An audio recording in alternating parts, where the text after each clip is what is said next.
14-year-old boy shot in the head in D.C. near his apartment.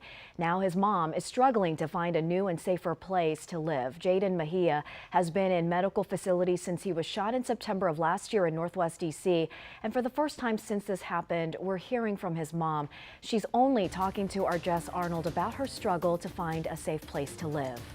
Yeah, Annie, you can imagine that she wants to move with the shooting happening steps from their apartment building. She thought D.C. agencies would help her do that, but she says she's not getting the help she expected.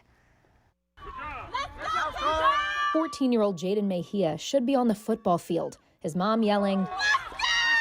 Instead, he's here at the HSC Pediatric Center, unable to speak or walk. He was shot in the back of his head. Jaden's mom, Shakita Slater, heard the shots on Labor Day 2022 right next to their apartment building on 7th Street Northwest.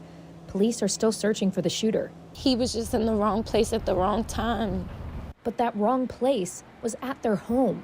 It's so traumatizing. Like, I'm right in the building next to where my son was shot, and I have to live there. She's looking for a new place for her and her two sons, but the deadline to find one is January 18th, when HSC releases him.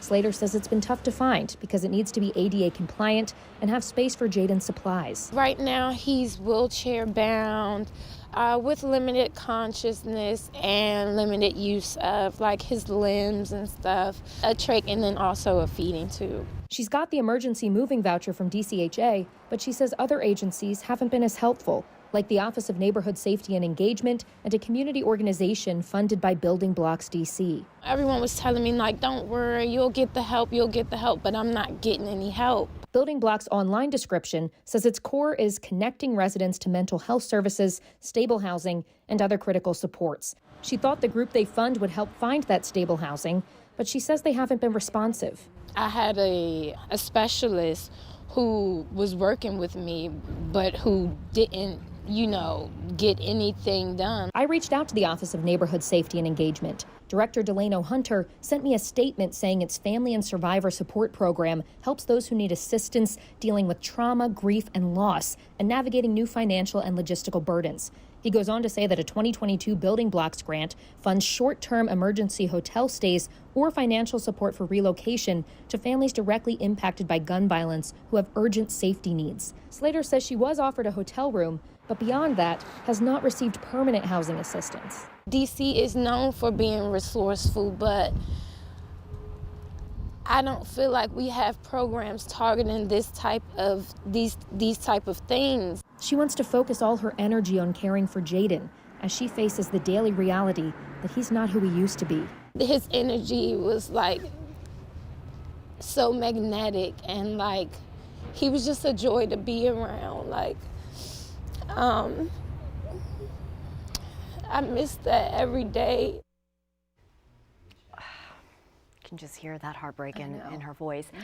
Jess, is there anything that can be done? What's next for this family? Well, she's taken it upon herself to try to find this apartment, and she says, again, she has to find one by next Wednesday. That is less than a week. Yeah. She says she has some leads, but nothing confirmed quite yet. And in terms of what's next for me, I plan to continue to delve deeper into the resources that DC says they provide to families. And you've done such a tremendous job on all of this reporting.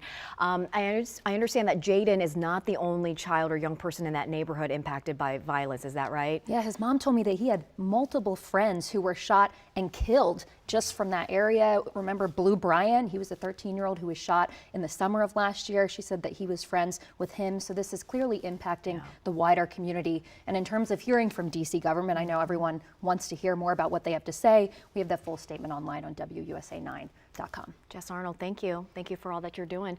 All right, Jess has been focusing on children and families impacted by gun violence for the past several months, and we featured them, of course, here on WUSA9.